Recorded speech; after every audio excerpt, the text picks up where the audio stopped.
buaya? Kok rame banget sih? Kasih tahu dong, Otan ketinggalan berita nih.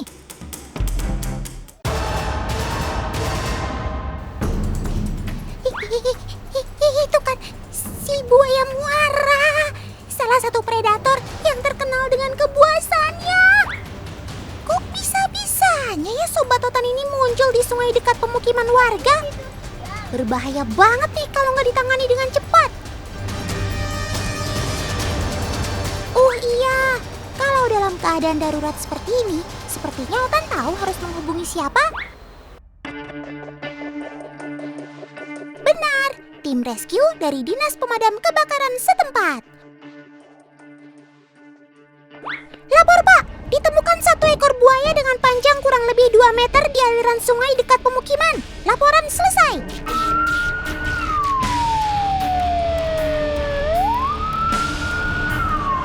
Gak pakai babi bu, tim rescue dari Pemadam Kebakaran Kota Bandung langsung sigap menanggapi laporan dari warga teman.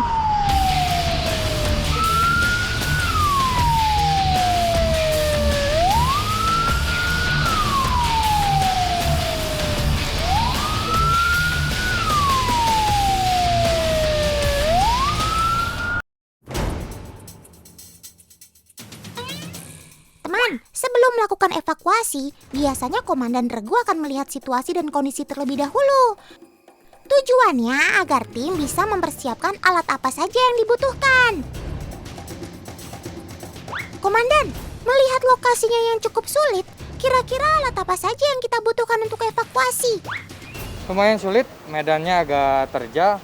Kita membutuhkan nanti tangga, Otan. Butuh tangga dan alat-alat pendukung lainnya untuk evakuasi buaya biar lebih aman. Mantap Komandan, pastikan semua aman ya, baik untuk tim evakuasi maupun Sobat Otan si buaya. Nah, kasus seperti ini banyak terjadi di berbagai daerah saat banjir tiba teman. Buaya akan lepas dari habitatnya, mengikuti arus sungai yang deras hingga tiba di dekat pemukiman warga. Selain banjir, faktor lain yang membuat mereka pindah dari habitatnya adalah kurangnya sumber makanan karena habitat mereka yang sudah rusak. Tapi yang membuat Otan heran adalah, kok bisa ya ditemukan buaya di aliran sungai perkotaan? Padahal lokasinya jauh dari habitat Sobat Otan ini. Dalam kasus lain, diperkirakan ini adalah buaya peliharaan yang lepas karena banjir, teman. Kasus seperti ini juga banyak terjadi karena minimnya penjagaan terhadap hewan yang kita pelihara.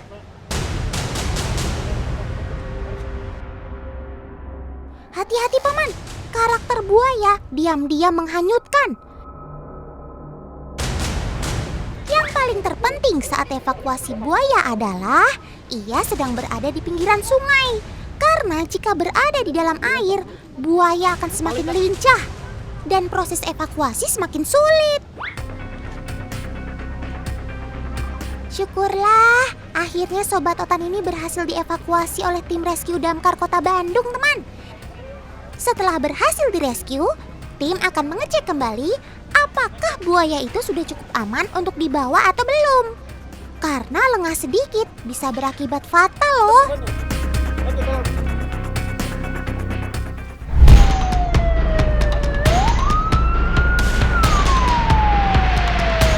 Waduh, sepertinya ada laporan dari warga lagi nih teman. Paman-paman dari Dinas Kebakaran dan Penanggulangan Bencana Kota Bandung langsung meluncur ke TKP. Kira-kira hewan liar apa lagi ya yang akan mereka evakuasi?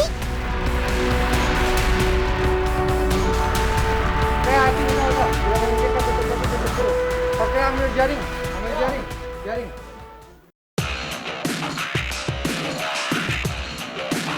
Benar teman, ternyata hewan liar yang masuk rumah ini adalah Sobat Otan si musang pandan. Indikasinya adalah lagi-lagi kurangnya sumber makanan di alam, sehingga memaksa mereka masuk ke pemukiman untuk bertahan hidup. Hati-hati, nampaknya ia marah ketika tim mencoba merescuenya teman. Tenang Sob, kamu tidak akan disakiti kok. Mohon kerjasamanya ya.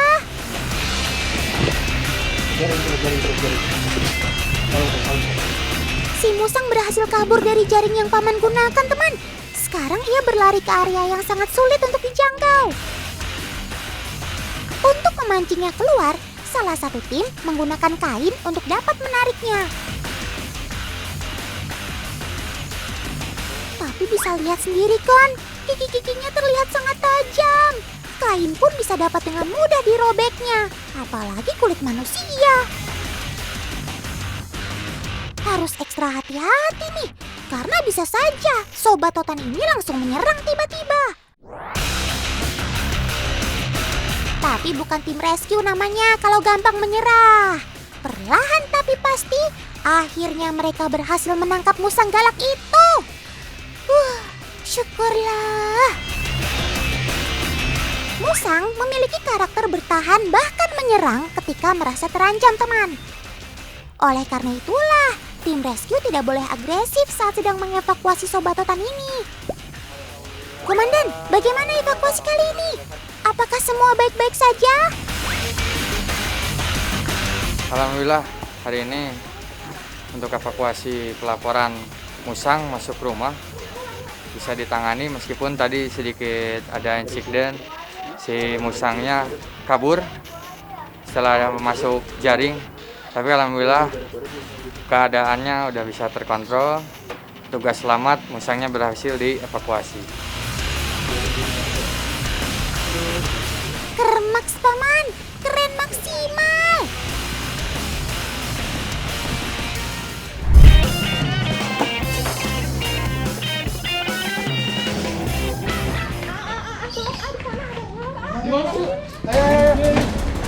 What? Ada laporan dari warga lagi? Yuk, segera kita tangani paman. Sepertinya cukup mendesak.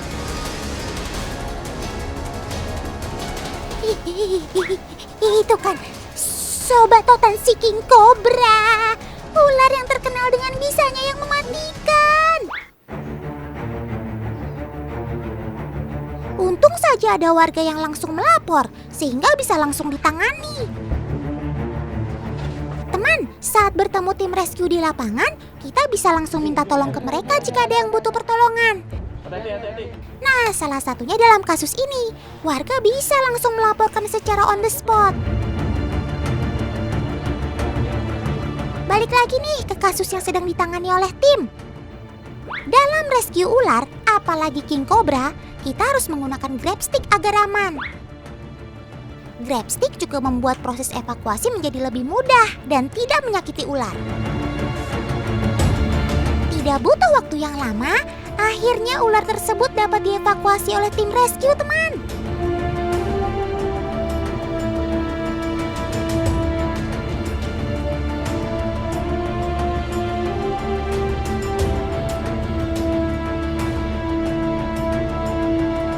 Ternyata ini ularnya udah berhasil kita evakuasi. Terima kasih untuk laporannya yang sangat cepat. Jangan sungkan untuk laporan ketika ada emergensi atau kejadian yang sangat membahayakan di rumah ya teh. Kalau dilihat dari lingkungan sekitar masih banyak kebun-kebun yang mungkin bisa jadi habitatnya. Ditambah sekarang kan habitatnya dia sudah tergerus, sudah dirusak. Setuju nih Otan sama Komandan Sandy. Terus jaga habitat dan lindungi sobat-sobat Otan ya teman.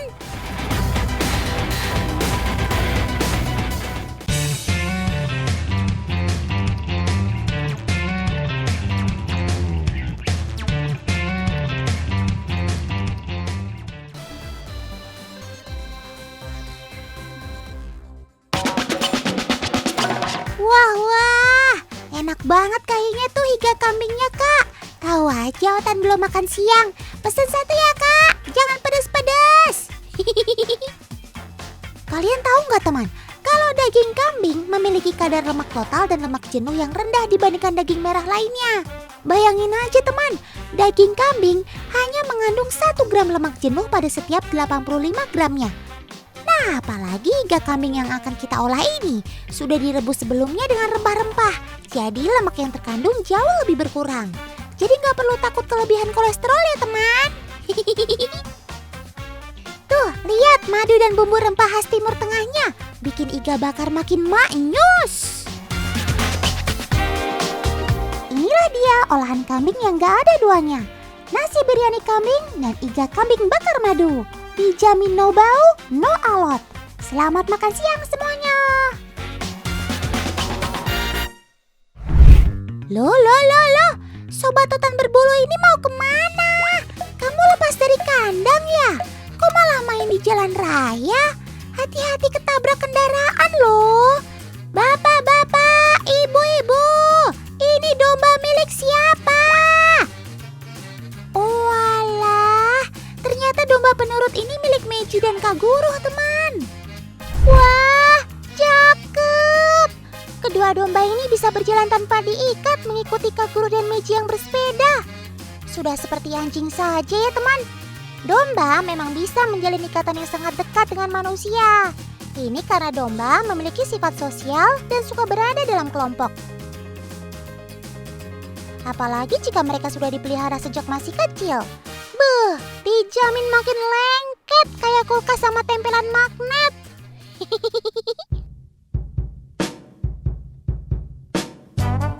Sepertinya pada kecapean nih.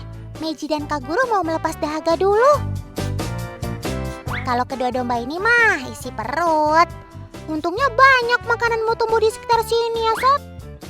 Mereka akan mengunyah atau memamah makanannya melalui dua fase. Itulah mengapa mereka terlihat selalu mengunyah setiap saat walau sudah selesai makan. Loh, Meiji dan Kak Guru kemana? Kok mereka sudah nggak ada sih? Hei sob, berhenti makannya. Ayo cepat bergegas. Tuh, kedua domba ini nampak kebingungan saat tahu Meiji dan Kak Guru tidak ada di tempat.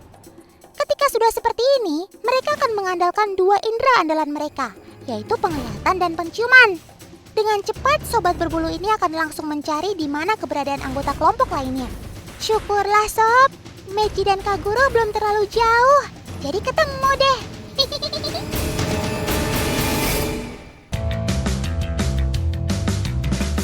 Loh. Ini ngapain kalian ada di restoran cepat saji? Teman, ternyata kedua domba ini sudah bisa menyesuaikan diri di berbagai situasi dan kondisi. Mau di jalan perkampungan? Oke. Mau di jalan raya? Dilibas. Bahkan di area drive-thru restoran cepat saji pun nyaman-nyaman aja.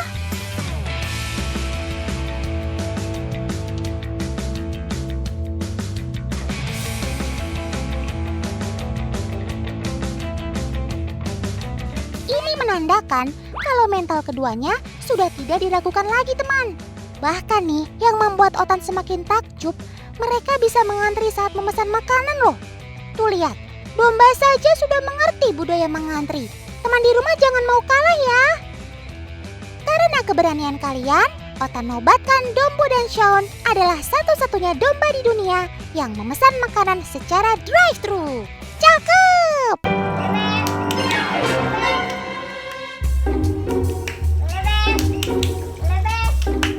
Aduh Meiji, kamu bikin Otan tambah bingung deh. Tadi kamu ajak domba pesan makanan drive-thru. Sekarang kamu panggil-panggil Belibis. Emang Belibis hidup di pemukiman beton perkotaan seperti ini? Otan masih gak percaya deh. Apa?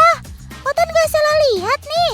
Ternyata benar-benar ada burung Belibis di pinggir kota Jakarta teman. Meiji ternyata memelihara burung Belibis teman.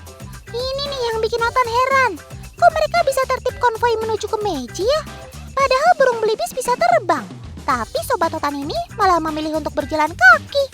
Sungguh meresahkan. Walah, ternyata si Belibis ini sedari kecil sudah dibiasakan hidup bersama indukan bebek teman. Alhasil, meski bisa terbang, mereka akan memilih untuk berjalan mengikuti perilaku si bebek. BTW, Meiji, beneran mau berenang sama Belibis ini?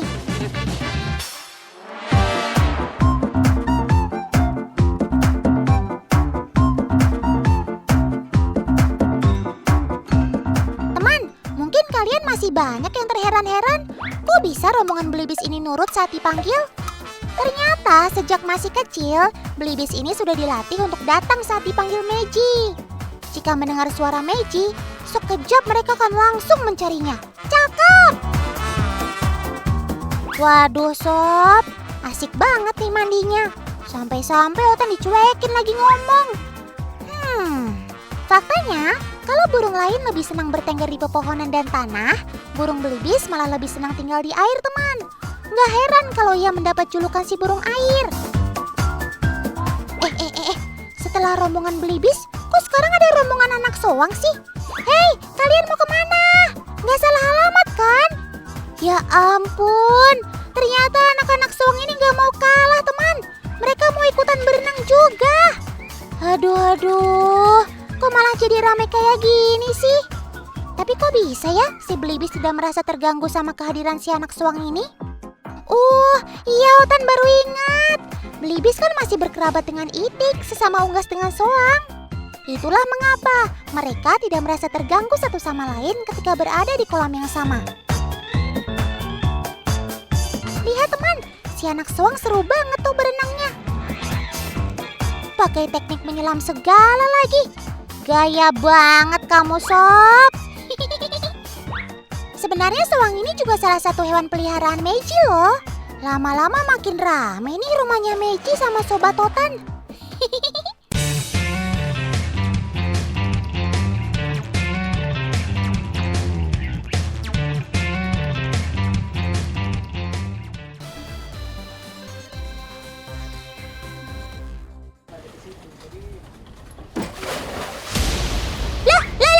Lah, Paman! Kok kalian buang motor ke laut sih?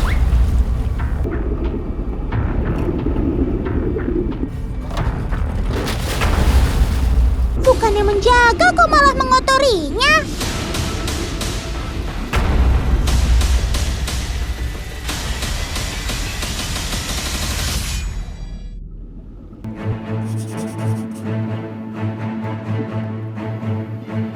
Yalah, ternyata tujuan motor-motor ini buang ke laut untuk kegiatan penyelamatan terumbu karang, teman.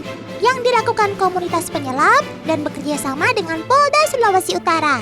Dari motor ini, nantinya akan tumbuh karang-karang baru yang akan menjadi rumah bagi ikan-ikan.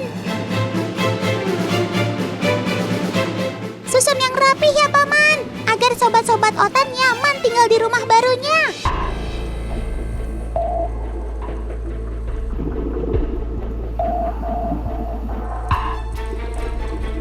Kegiatan penyelamatan terumbu karang ini cukup berhasil, teman. Lihat saja, motor-motor yang sudah ditumbuhi karang telah menghidupkan ekosistem baru.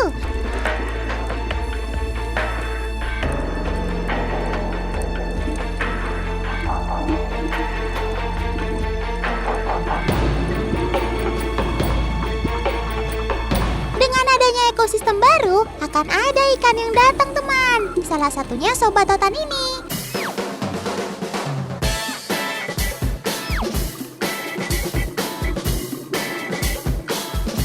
Warna tubuhnya yang hitam dengan bintik-bintik putih menjadi daya tarik Sobat Otan satu ini.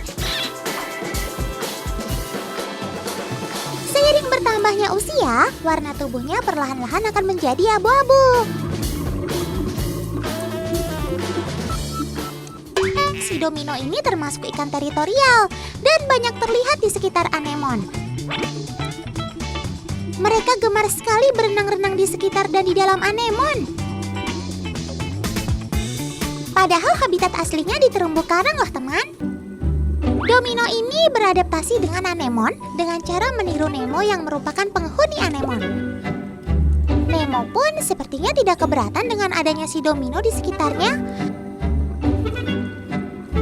Hal ini dilakukan Domino agar dapat bertahan hidup dari predatornya, teman.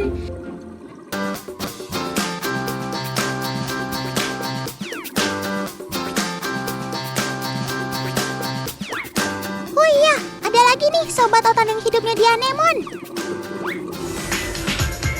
Ikan kardinal merupakan ikan nokturnal, teman, yaitu aktif mencari makan pada malam hari. Makanan utamanya berupa plankton dan ikan kecil. Makanya, si ikan kecil ini hanya dapat tumbuh hingga 8 cm.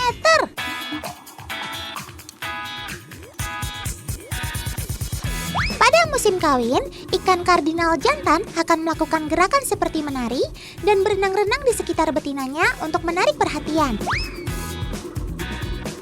Kalau sudah berhasil, pasti deh akan terus berdua.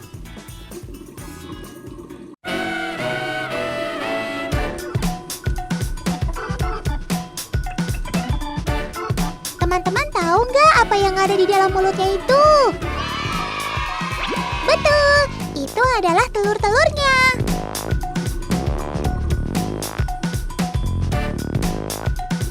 Ikan kardinal jantan melakukan pengeraman di dalam mulutnya, atau yang dikenal juga dengan mouth breather. Selama proses pengeraman ini, sesekali indukan akan membuka mulutnya untuk sirkulasi air dan memberi oksigen untuk telur.